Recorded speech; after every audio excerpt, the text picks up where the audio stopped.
Série que nós estamos pregando, esse já é o 8º sermão, o penúltimo, chama Os Últimos Tempos. É uma série sobre os capítulos 24 e 25 do Evangelho de Mateus.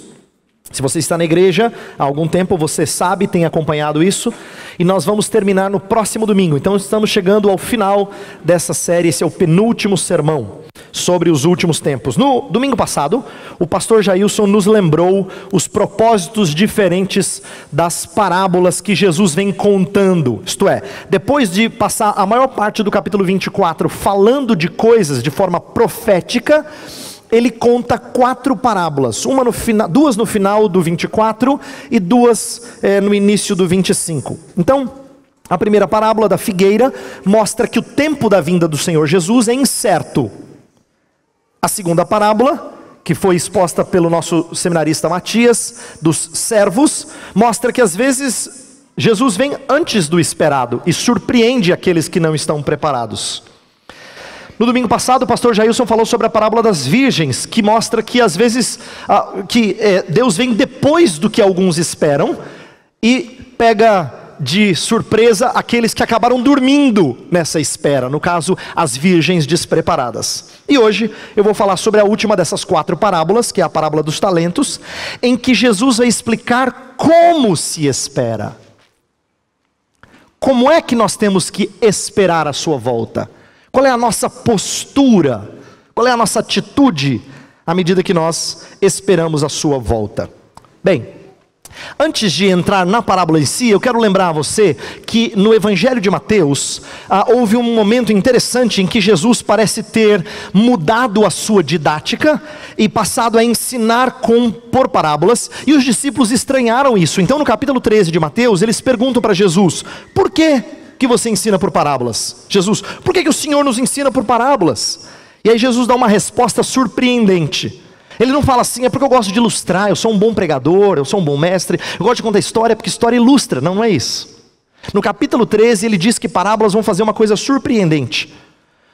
Parábolas gerariam divisão entre os ouvintes, dando mais entendimento a uns e obscurecendo o entendimento a outros. Então, as parábolas funcionam de certa maneira. Uma vez, pregando sobre esse texto de Mateus 13, eu ouvi uma ilustração do antigo puritano chamado Matthew Henry, e que ele usou uma figura fantástica das escrituras para ilustrar as parábolas. Ele diz que as parábolas eram semelhantes àquela nuvem que Deus colocou lá no deserto, quando o povo fugia do exército de Faraó e tinha que atravessar o Mar Vermelho. Diz o texto sagrado que Deus colocou uma nuvem, colocou algo espesso, que produzia trevas do lado dos egípcios e claridade do lado dos hebreus. A mesma coisa podia produzir trevas para um, claridade para outros. As parábolas são semelhantes. Elas produziam entendimento para uns e elas obscureciam para outros.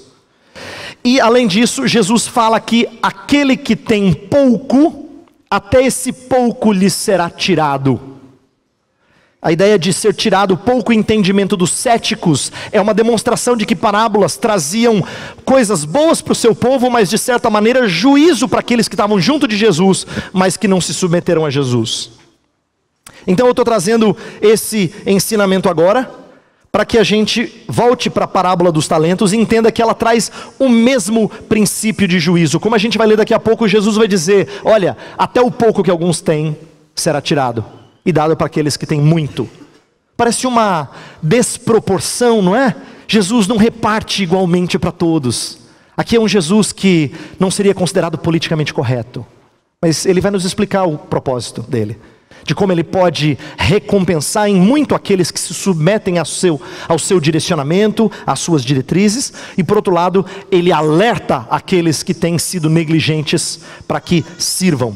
Então, eu quero tomar essa introdução para dizer que essa parábola vai dar, além das outras que nós já vimos, vai dar um alerta sobre como é que nós devemos viver escatologicamente.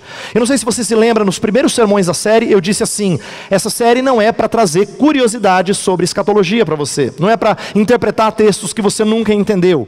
Na verdade, é para ensinar como a perspectiva correta do futuro molda a postura sua no presente. E eu quero que você entenda que aquilo que Jesus vai contar aqui na parábola é exatamente isso. É para moldar a sua postura agora, para que ela esteja em conformidade com o que vai acontecer lá na frente.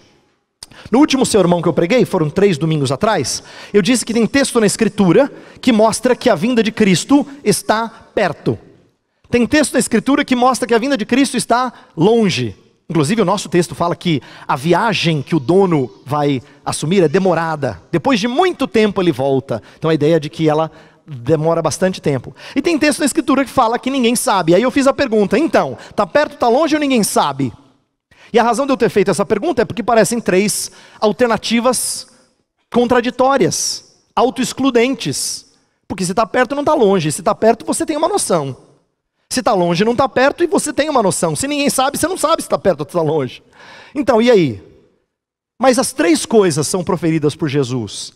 As 3 coisas são ensinadas pelos apóstolos. Então, está perto, está longe, ninguém sabe. E eu disse os 3. Por quê? Porque quando nós entendemos que a primeira vinda de Jesus, ela já é escatológica, então nós aguardamos a segunda vinda como se ela estivesse próxima, porque o fim já começou. Então está perto, perspectivamente. Isto é, levando em consideração o início da escatologia, está perto. Está longe porque coisas precisam acontecer antes. Isto é, Jesus deixa isso bem claro e o apóstolo Paulo também fala, olha, não se enganem dizendo que Jesus já chegou. Antes tem que acontecer isso, isso e aquilo. E ninguém sabe, porque sinais, eles alertam, mas eles não dizem exatamente quando vem. Sinais preparam você, mas não são sinais que dizem assim, volta de Jesus há 3 anos. Não é assim, não funciona desse jeito. Ninguém sabe. Agora, por que Jesus ensinaria 3 coisas aparentemente excludentes? Porque elas despertam reações distintas, eu disse, nesse último sermão que eu preguei. Reações distintas que são necessárias para gerar uma vida de equilíbrio. Eu falei que saber que está perto gera expectativa. Ninguém fica com expectativa quando vai acontecer daqui a 10 anos, não é? Você fala assim, eu vou fazer uma viagem daqui a 10 anos que vai ser fantástica. Você não fica curtindo ela agora, não é? Agora se eu falo assim, semana que vem, aí você curte. Perto gera expectativa. Longe, como eu vou falar hoje, gera serviço. Longe faz a gente entender que tem coisas para fazer. E ninguém sabe, gera vigilância. Então, eu quero tomar essa segunda parte e vou expandi-la, porque a gente já falou sobre vigilância em outros domingos. Eu falei, pastor Jailson falou, seminarista Matias falou. Jesus enfatiza muito vigilância nesse sermão. Mas nesse sermão escatológico, nesse discurso escatológico. Mas eu quero agora falar sobre serviço. Por isso que eu intitulei essa mensagem, quem tem talento, serve. Então abra por favor a sua Bíblia em Mateus 25, e eu vou ler dos versos 14 ao 30. E também será como um homem que ao sair de viagem chamou seus servos e confiou-lhes os seus bens. A um deu 5 talentos, a outro 2 e a outro 1, a cada um de acordo com a sua capacidade. Em seguida, partiu de viagem. O que havia recebido 5 talentos saiu imediatamente, aplicou-os e ganhou mais 5. Também o que tinha 2 talentos ganhou mais 2. Mas o que tinha recebido 1 talento saiu, cavou um buraco no chão e escondeu o dinheiro do seu senhor. Depois de muito tempo, o senhor daqueles servos voltou e acertou contas com eles. O que tinha recebido 5 talentos trouxe os outros 5 e disse: o senhor me confiou 5 talentos, veja, eu ganhei mais 5.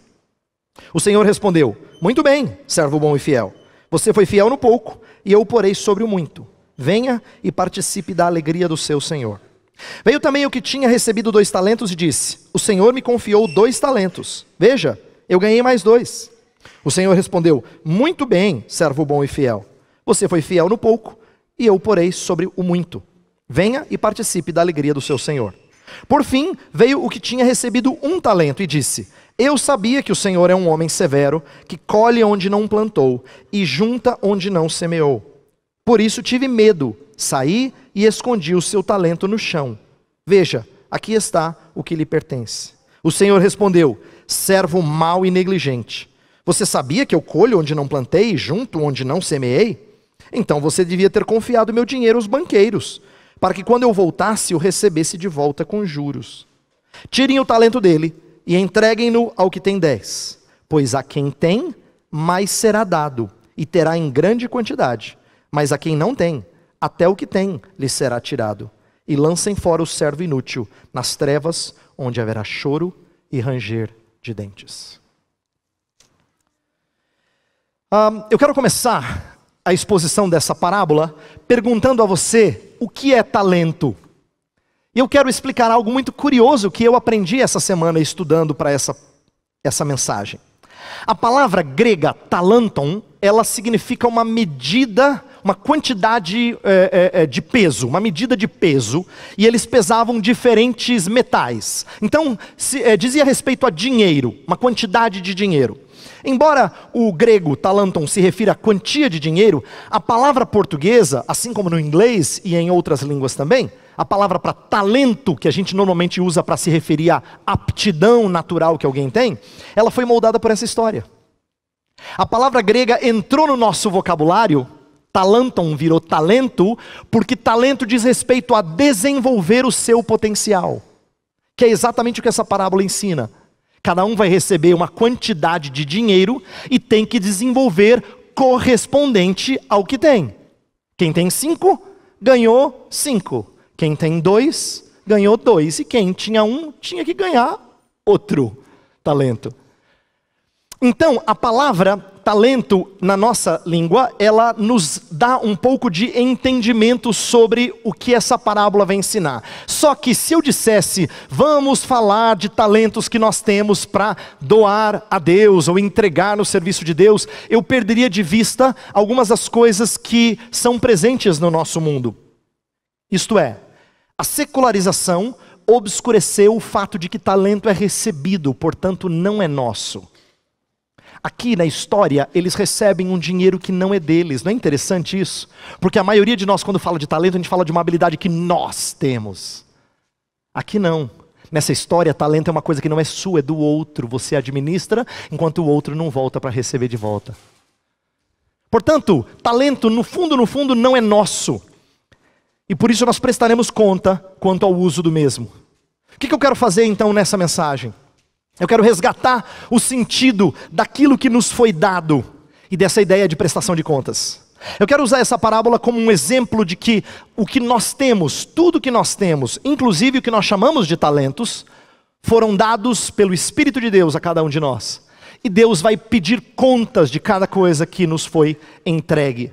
Então eu quero resumir essa parábola em poucas palavras, e depois a gente vai tentar trazer algum entendimento teológico e prático sobre ela. Vamos lá. A parábola, em poucas palavras, seria assim. 3 tempos. Primeiro tem uma viagem. Um homem rico vai viajar e ele distribui os seus bens aos seus servos, que são administradores. Entenda aqui que servo é a palavra que nós traduziríamos literalmente por escravo. Mas esses escravos não são escravos naqueles moldes que a gente está acostumado a ver de filmes de escravidão racial. Esses eram escravos que na verdade trabalhavam com o dinheiro do seu senhor, pegando muito dinheiro. A parábola aqui usa talento, que é uma medida grandiosa de dinheiro. Tá? Eles recebem esse dinheiro para quê? Para administrá-lo e fazê-lo render. Então o primeiro momento da parábola é, ele vai fazer uma viagem. E nessa viagem, ele vai deixar com seus administradores e eles vão produzir mais riqueza para esse senhor. A ideia de viagem sempre era um longo tempo nas histórias de Jesus. Quando ele fala de alguém fazer uma viagem, ele quer dizer, vai levar um certo tempo. Segundo momento, os 3 servos saem daquela ordem, os 2 primeiros desenvolvem responsável e proporcionalmente. Isto é, com responsabilidade e proporcionalmente ao que eles receberam. Por quê? Na primeira distribuição do servo, você deve ter notado que o texto fala assim, que cada um recebeu conforme a sua capacidade. Isso é uma coisa curiosa. O senhor daqueles servos, o homem rico, ele sabe que tem alguns que sabem fazer melhor com o dinheiro dele. Então ele dá 5 para esses, e dá 2 para esse, e dá 1 para aquele. E isso não é diminuí-los, porque ele espera de todos que produzam, não 5, mas proporcionalmente. Então é importante que a gente entenda que as habilidades, as capacidades dos servos na parábola, elas são diferentes. Mas Deus não espera a mesma quantidade fixa de dinheiro de cada um, e sim desenvolvimento proporcional. Os dois primeiros são responsáveis, fazem isso, mas o terceiro servo não. O terceiro servo é negligente. Ele acaba agindo de forma medrosa. E com isso ele enterra o dinheiro. Porque enterrar o dinheiro era a maneira mais segura de você proteger. Bancos eram uma opção, os banqueiros são mencionados aqui na parábola, mas eles não eram a opção mais segura de guardar dinheiro. Guardar dinheiro se fazia embaixo da terra, esse era o cofre daqueles dias. Então ele, por medo, coloca debaixo da terra. O terceiro momento da parábola, o dono de tudo volta, esse senhor volta, e no seu retorno, 2 servos são recompensados por sua boa administração, e o outro marcado por medo e desonra, perde tudo. É importante que eu destaque para você aqui, o que fez o terceiro servo agir como ele agiu. Ele não agiu com segurança. Engraçado isso, porque ele fala assim, tive medo e coloquei debaixo da terra, está aqui o teu talento, e ele devolve. Mas o que nós chamamos de segurança, na parábola é chamado de medo. Você conhece pessoas que gostam de estar seguras nesta vida? Isso chama-se medo, biblicamente falando. Quem busca segurança aqui, tem medo. A parábola dá o nome certo para aquilo que nós buscamos aqui. E ele também, nós não temos qualquer indício de que ele teve inveja, porque o que recebeu, por ele ter recebido só 1, porque o que recebeu 2 não ficou com inveja de quem recebeu 5. A ideia era ficar contente com o privilégio dado pelo seu Senhor, de fazer o dinheiro dele render. Portanto, não há qualquer senso de inveja, mas desonra. Por que desonra? Porque ele fala uma coisa do seu Senhor que não é verdadeira. Ele fala assim, eu sabia que você colhe onde você não semeou. Não é verdade, por acaso ele pediu rendimento para aquele servo sem dar talento para ele?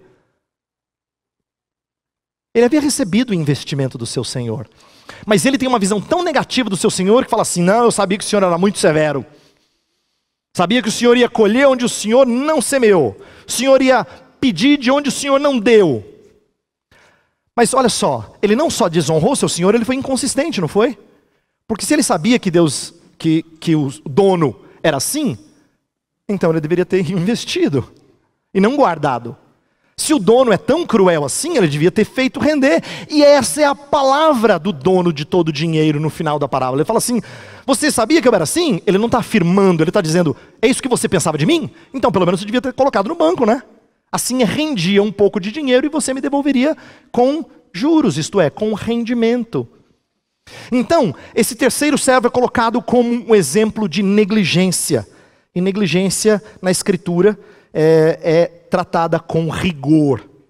Então eu quero agora explicar algumas coisas dessa parábola, para que depois a gente aplique para as nossas vidas. Primeira coisa, eu quero lembrar que esses 3 momentos que eu ilustrei são 3 marcos temporais.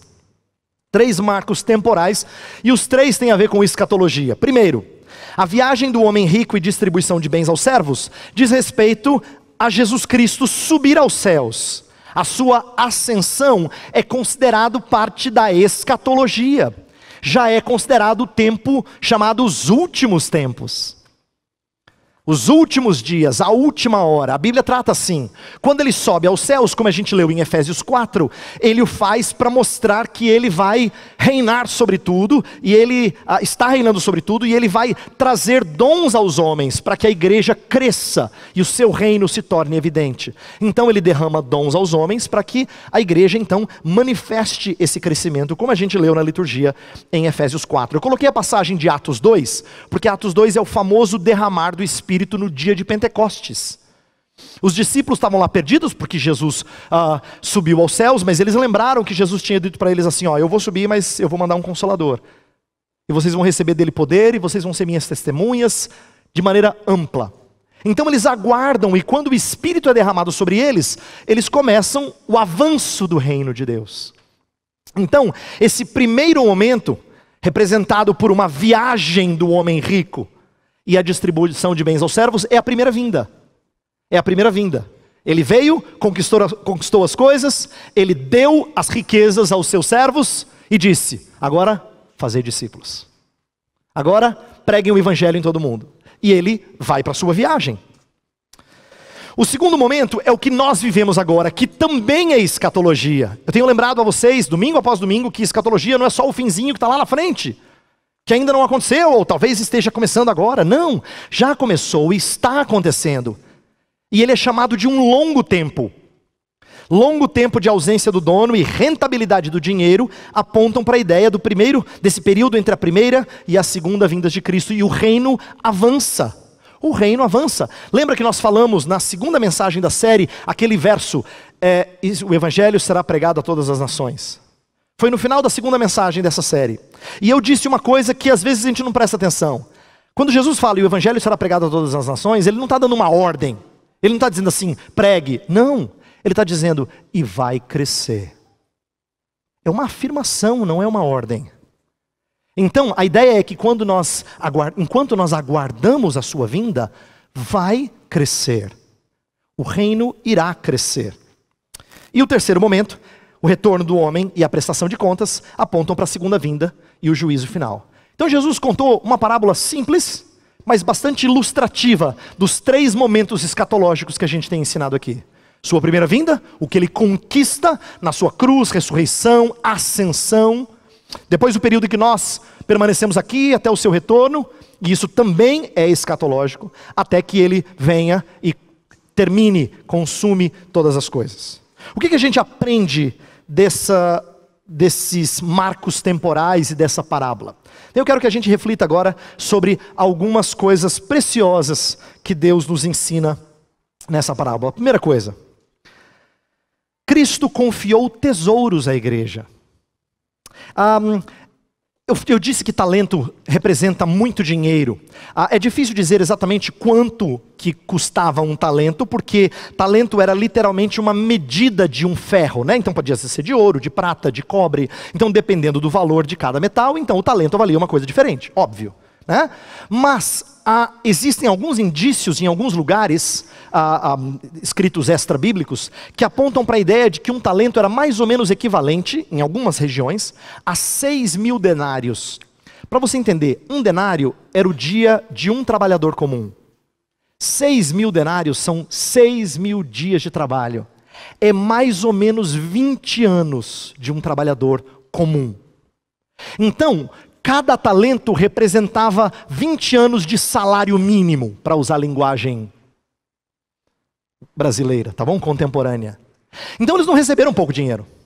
Um recebeu 1 talento, que era equivalente a 20 anos de salário mínimo. O outro recebeu 2, o outro recebeu 5. Eles não receberam pouco dinheiro, eles receberam uma quantia significativa. Servo não costuma guardar tanto dinheiro assim. Mas o Senhor confiou essa quantidade de dinheiro a eles. O que isso mostra? Quando Jesus descreve uma parábola em que ele é o homem rico que concede dinheiro aos seus servos, ele está dizendo, eu dei muito a vocês. Muito a vocês. E a Escritura exemplifica um pouco do que ele deu. O seu Espírito derramado a nós é a presença do próprio Deus no nosso interior. Quer riqueza maior do que essa?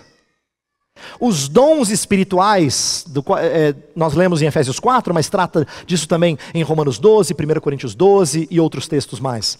São riquezas que o Senhor nos deu. São habilidades que o Espírito dá para gente como você e eu, para que nós sejamos bênção na vida de outro. Pensa bem, você, e eu não estou menosprezando você, eu estou dizendo o que você realmente é. Você consegue ser bênção na vida do outro. Já pensou? Que coisa doida? Você, com todas as suas sujeiras. Eu, com todas as minhas fraquezas e sujeiras, conseguimos ser bênçãos na vida dos outros. Isso é dom. Isso é dom espiritual. Além disso, o próprio Evangelho, a mensagem do Evangelho. Mas não são só essas coisas que nós recebemos que são ricas. Na verdade, tudo que nós recebemos mostra que nós não aguardamos a vinda do Senhor com pobreza. Em um tempo em que brasileiros estão atrás de igrejas evangélicas que lhes dão dinheiro, nós ensinamos a eles, e podemos e devemos ensinar a eles, que o Senhor nos dá riquezas, mas não do jeito que eles estão pensando. Porque as riquezas que eles estão pensando aqui são segurança, e lembra que eu falei que segurança nessa vida é medo. Mas a Escritura trata de como nós recebemos riquezas. Nós temos riquezas e devemos desenvolvê-las. Então, a primeira coisa que eu queria que você entendesse, Por mais que você se ache um crente simples, um crente fuleira, como a gente dizia no passado, furreca, um pé rapado, um Zé Ninguém, você tem um conceito equivocado dos tesouros que Deus te deu. Equivocado. Deus te deu tesouros, os colocou na sua mão. Não importa se é 1 talento, 5 talentos, mas é muito dinheiro. E eu quero que você guarde isso, porque isso significa que o nosso Deus tem uma sabedoria que aos olhos do mundo é louca. Ele dá muito dinheiro na mão de gente como você. Olha só, muito dinheiro na mão de gente como você. Mas isso deve nos encorajar e despertar senso de responsabilidade. Segundo ponto que eu vejo aqui, que acho que vale enfatizar, é que Cristo não exige mais do que podemos fazer. Alguns que estão aqui podem dizer assim: pastor, eu gostaria de servir, mas assim eu não falo como o senhor fala, como os professores falam, eu não sei assim fazer coisa extraordinária. Não é interessante que um recebeu 5, outro 2, outro 1? Segundo a sua capacidade. Deus deu mais entendimento a uns do que a outros, mas Ele espera que a gente produza com aquilo que nós temos em mãos, segundo a sua capacidade. Deus nunca pede de você mais do que Ele te deu. Isso é uma coisa extraordinária. Você tem que entender isso, porque isso significa que quando você falha, é totalmente falha sua, nunca de Deus. Totalmente sua.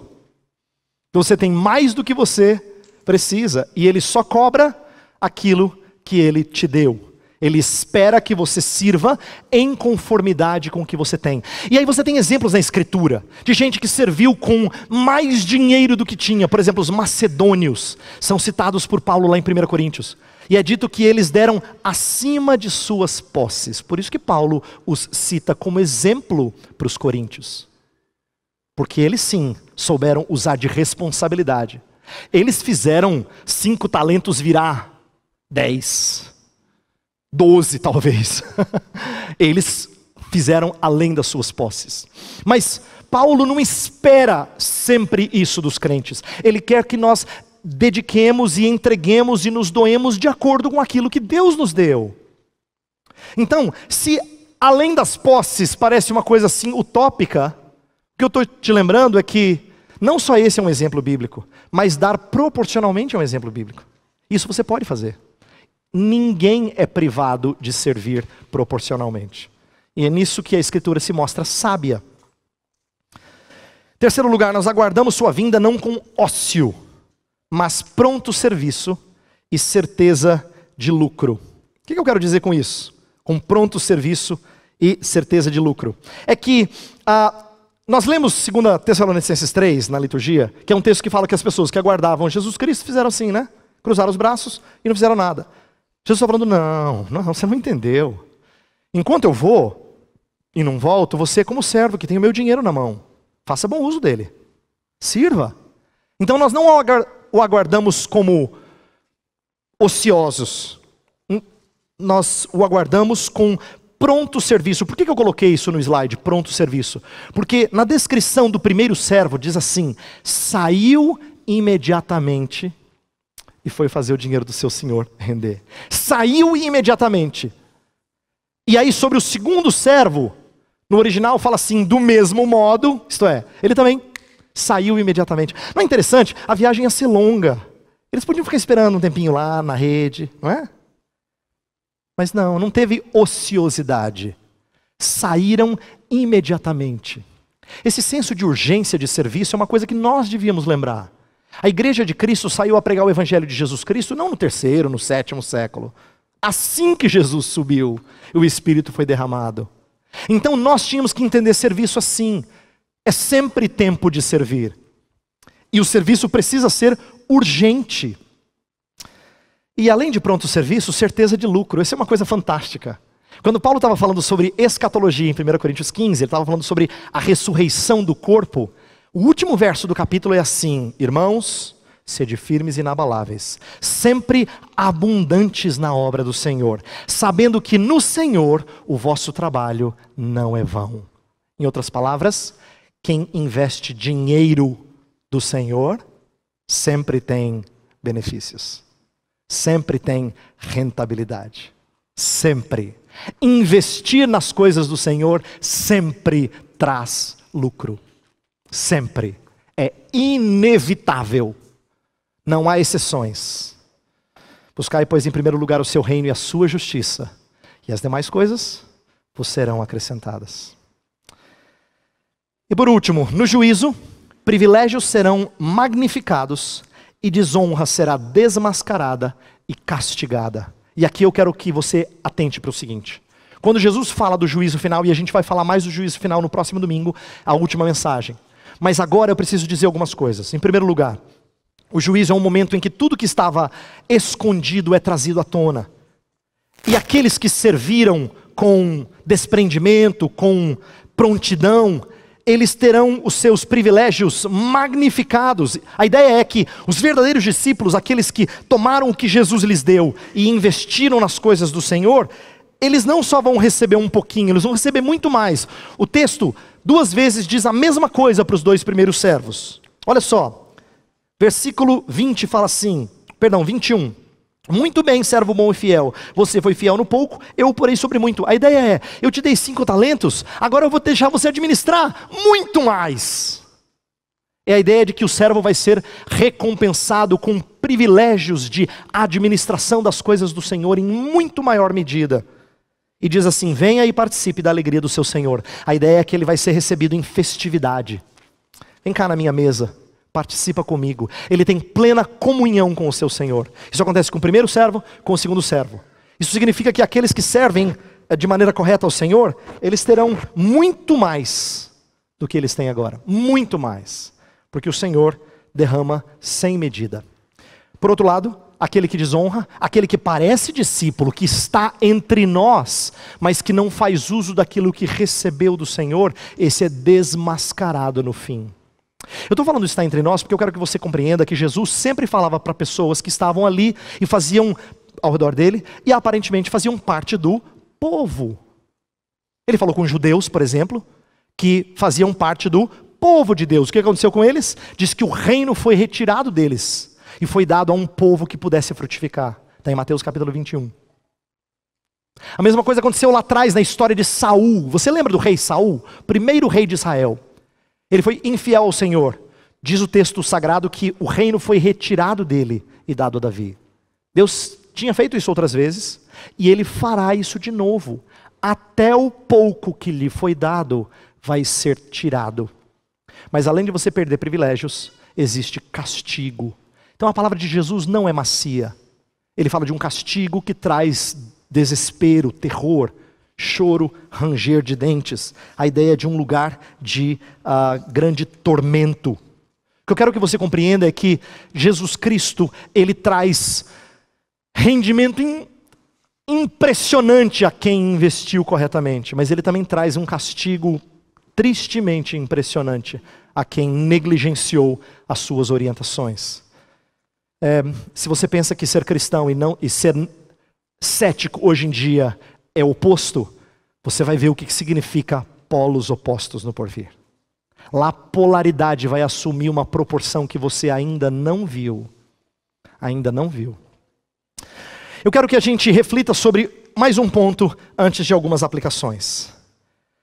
Essa ideia de ter os privilégios magnificados vem a ideia bíblica de galardão, é uma palavra muito usada na Bíblia, e a gente tem, às vezes, curiosidade para saber mais sobre galardão. Então eu queria falar rapidamente sobre esse conceito, tá? A palavra galardão aparece várias vezes na Escritura, usada por Jesus, por Paulo, por João, Hebreus também usa, e não é tratada só de acordo com obras, mas de acordo com outras coisas, como por exemplo, Hebreus fala que a nossa confiança, ela tem grande galardão. Então a Escritura trabalha com galardão não só ligado a fazer o bem, no sentido de cuidar dos necessitados. Na maioria das mentes por aí, boas obras significa alguma caridade. Mas a Escritura trabalha boas obras de uma maneira muito mais ampla. Ela chama até a nossa confiança em Deus de um bom proceder, de boas obras. Então envolve sim socorrer quem está necessitado, mas é muito mais do que isso. Muito mais do que isso.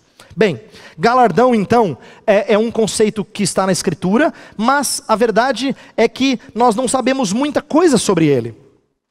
Por que eu digo que nós não sabemos muita coisa? Porque você já ouviu uma série de ideias, né? Tem gente que acha que é ficar perto de Jesus ou longe de Jesus. Tem gente que acha que é ter uma casa maior, casa menor. Né? Fala assim, quando eu estiver lá morando no porvir, eu vou ter fulano vai ter uma mansão, eu vou ter um casebre. Mas contanto que eu esteja lá, as brincadeiras são diversas, porque ninguém sabe o que é isso. Jesus nunca definiu o que é esse galardão.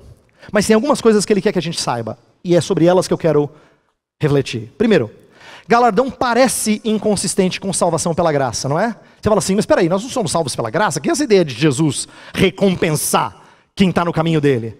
Mas ele também ensina o princípio de semeadura e colheita. Essa regra é trabalhada na Escritura. A ideia é, você vai colher o que você semeou. E essa parábola tem tudo a ver com isso. Você colher lá na frente aquilo que você semeou. E nós devíamos entender isso. Isso é verdadeiro da maneira como nós trabalhamos, como você investe o seu tempo, como você ama os seus queridos, como você educa os seus filhos, como você serve na igreja. Princípio de semeadura e colheita vale para todas essas situações. Você vai colher o que você semeou. A Escritura deixa isso muito claro e é importante que a gente aprenda. E isso vale tanto para recompensas quanto para castigo. Por exemplo, a Escritura fala de gradações de castigo para aqueles que tiveram maior exposição à verdade de Deus. Jesus Cristo passou por algumas cidades durante o seu tempo aqui na terra, em que ele fez milagres e as pessoas não creram. E ele falou, ai de vocês, porque se outras cidades aparentemente piores, como Sodoma, que a Escritura registra, havia homens que faziam coisas terríveis lá. Se Sodoma tivesse recebido e visto as coisas que vocês viram, talvez tivessem crido. Mas certamente eles receberão menor rigor no juízo do que vocês. Então veja só, a Escritura diz que quando nós temos exposição à palavra de Deus, ela nos faz mais responsáveis. E eu queria que você soubesse disso, porque você está numa igreja que procura pregar o Evangelho de maneira fiel. Isso pesa para mim também. Quanto mais nós recebemos, mais responsabilizados nós somos. E é importante que você se lembre disso. O princípio de semeadura e colheita está presente. Ele é bíblico.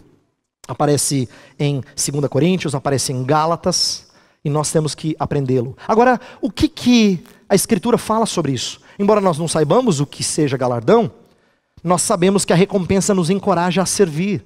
É isso que eu quero dizer. A recompensa nos encoraja a servir. O que eu estou querendo dizer por isso é que Jesus Cristo, ele não fala do princípio de semeadura e colheita para te assustar somente.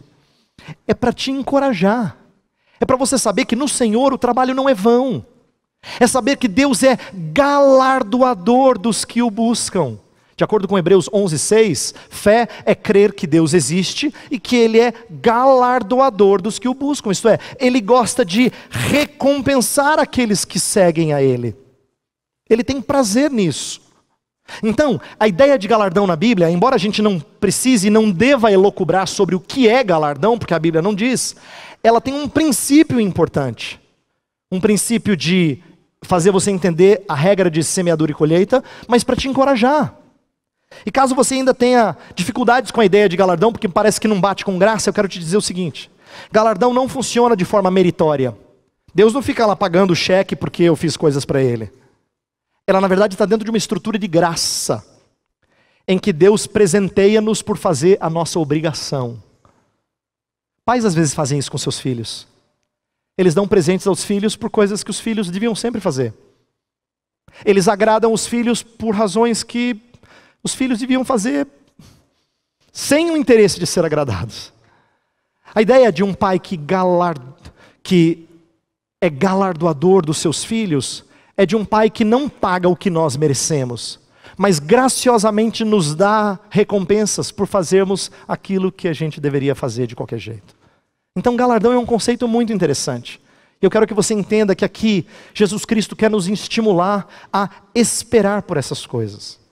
Por isso eu quero encerrar com algumas aplicações. Eu falei que essa parábola nos ensina a como esperar, não é? Diz que o homem vai viajar um longo tempo e volta. Então o que a gente faz enquanto ele não volta? Eu tenho 5 lições e eu vou terminar com elas. Primeira coisa, remindo o tempo. Como é que você e eu esperamos? Remindo o tempo. Eu digo isso porque a gente não sabe o tempo da vinda, não é? Se a gente não sabe, nós também não sabemos quando é que o Senhor vai nos ceifar. Alguns de nós aqui, talvez seremos levados muito antes do final dos seus dias. Isso acontece com a gente. E às vezes a gente é lembrado disso, em tristes velórios. E isso deveria fazer-nos entender que sempre é tempo de agir corretamente. Nunca podemos postergar aquilo que o Senhor nos ordena a fazer. Por isso nós temos que servir desprendidamente. E eu queria que você compreendesse isso e assumisse isso como verdadeiro. Isso costuma ficar mais claro no finalzinho da nossa vida. É uma pena, não é? É porque no finalzinho da nossa vida a gente tem uma noção mais clara de que o tempo está acabando. Quem é jovem, infelizmente, cai na tolice de achar que ainda tem muito tempo para viver. Esse é um problema de jovem. Ele ainda é tolo. Ele precisa amadurecer e saber que a sua vida pode ser ceifada assim, ó. Por isso, viver remindo o tempo é honroso ao nosso Senhor Jesus. Segunda maneira, como esperar? Servindo o próximo. Eu quero destacar isso que eu já falei durante a mensagem, mas eu quero destacar de outra maneira. É o seguinte, tudo que nós temos, inclusive aquilo que a gente diz que nós conquistamos com o nosso trabalho, por exemplo, o nosso dinheiro e bens, não são para nós. Paulo lá em 1 Coríntios 4 fala assim, o que você tem que você não recebeu? Por isso que quando a gente entrega o dízimo na igreja, a gente devolve o dízimo, a gente diz. Porque na verdade não é meu. Deus me deixou ficar com 90%. Isso veio dele, se veio dele, então eu devolvo para ele. Esse conceito, embora ele seja bonito, e eu tenho quase certeza que a maioria aqui concorda. Tem um monte de gente falando assim, ó. Na prática, como é difícil a gente abrir mão do nosso dinheiro. Como é difícil. Como nós somos apegados às coisas nossas. Nós esquecemos que o nosso talento não é nosso. Veio do homem rico que nos deixou coisas. Por isso eu queria que você entendesse que serviço ao próximo não é só serviço para com a sua família. Você pode dizer, não pastor, eu não me importo com as coisas que eu tenho. Para mim o importante é que minha esposa e meus filhos tenham. Ah, cara desprendido, nada. Quando Jesus vai falar do próximo, ele pega uns exemplos bem ruins, tipo assim, samaritano. Gente que você não gosta. Para dizer, esse é o seu próximo. É assim. Ele não pegava assim gente boa, sua família querida. Não. Ele pegava assim, aquele tipo de gente que você falava que não aguenta essa pessoa. Pois não é curioso que Deus te coloca perto de gente que nem sempre é agradável? E são esses que você tem que servir. Eu queria que você compreendesse uma coisa, isso aqui eu já disse antes em outras mensagens, mas é importante eu enfatizar agora. A razão de eu estar falando de serviço nessa mensagem hoje é porque visão escatológica não tira os nossos olhos dessa vida. O contrário, dá perspectiva correta a essa vida. Isto é, saber o que vai acontecer lá molda a maneira como eu sirvo aqui. Tem muita gente que fala assim, esse negócio de ficar pensando no céu, ou no porvir, tal. Esquece, a igreja esquece de fazer a sua missão aqui na terra. Mentira. Quem tem perspectiva das coisas do porvir, molda a maneira como age aqui. É por isso que nós precisamos falar da importância de servir o próximo. Enquanto servimos o próximo, anunciamos o reino. O que é anunciar o reino? Jesus Cristo falou sobre pregar o evangelho, sobre fazer discípulos, e esse é o cerne da nossa missão. E eu queria que você comprasse isso, porque eu e você somos tentados a fazer pouco nisso aqui. E eu acho que existe uma razão, é porque o reino não é tão visível assim. Até os discípulos perguntaram, onde é que está o reino? E Jesus falou, o reino está dentro de vós. As pessoas que estão ao seu redor, elas não enxergam o reino. Por que você tem que anunciar o reino? Porque você é um dos poucos que conhece o rei. Você conhece o rei. Um dia você não recebeu talentos da mão dele? Antes dele viajar? Você conhece o rei. Portanto, eu gostaria que você compreendesse que se você acredita que você é cristão, se você professa que você é cristão, é imprescindível que você seja um anunciador do reino. E se você não é, há uma boa chance de você não ser um cristão genuíno. Uma boa chance de você não ser um cristão genuíno. Todo cristão genuíno tem que ser um anunciador do reino. Mas não só anunciamos o reino, nós observamos o crescimento do reino. Eu queria que você desse uma olhada ao seu redor agora. Quem está aqui nessa igreja desde o início, você lembra, ontem eu tive o privilégio de voltar à chácara onde nós começamos. E desse tamanhozinho aqui, ó. E cabia a igreja inteira lá dentro. Olha pra gente hoje. Mas talvez chegue um dia em que a nossa igreja dê uma estagnada. Pode ser. E a gente fique triste. Mas eu quero que você entenda que a igreja nunca para de crescer. Só dá uma olhada fora daqui. Porque Deus pode mudar o lugar, mas Ele sempre faz o seu reino crescer. Sempre. Eu quero que você entenda isso. Esse é o encorajamento que Deus te dá. Investir nas coisas dele vale a pena, porque o reino sempre cresce. E por último, nós aguardamos a recompensa. Isto é, a gente serve sabendo que, mesmo que a gente perca muita coisa aqui, a gente vai ganhar muita coisa lá. Jesus falou mesmo, quem perde a sua mãe, o seu irmão, quem abre mão dessas coisas aqui, vai ganhar 100 vezes mais irmãos, mães, assim. Ele estimulou a gente a pensar assim. Eu quero que você compreenda que isso não é errado. Servir pensando em recompensa não é antibíblico. Deus pede para você fazer isso, mas que seja a recompensa que Ele reserva para você. Ele ordena que você busque essas coisas, que você o sirva, não querendo nada em troca. Nós temos que desejar o que Ele nos tem para dar, porque essa é a sua glória. Então eu o sirvo não só pelo que Ele é, mas pelo que Ele pode me dar. Esse é um estímulo bíblico e nós temos que guardar isso. Portanto, como esperar? Remindo o tempo, servindo o próximo, anunciando o reino, observando o crescimento desse reino e aguardando a recompensa. Se nós ponderarmos sobre isso essa semana, eu creio que isso pode mudar a maneira de nós servirmos o próximo. E a minha último clamor antes de orar é que você comece a pensar em como é que você tem servido as pessoas ao seu redor. Começar da igreja, mas não só dentro da igreja, também fora da igreja. Mas pense dentro da igreja. Pense na maneira como você serve os outros e observe se você realmente tem servido os outros de forma desprendida, abnegada, se você tem se desgastado nisso. Eu tenho uma impressão de que você vai dizer, não, pastor.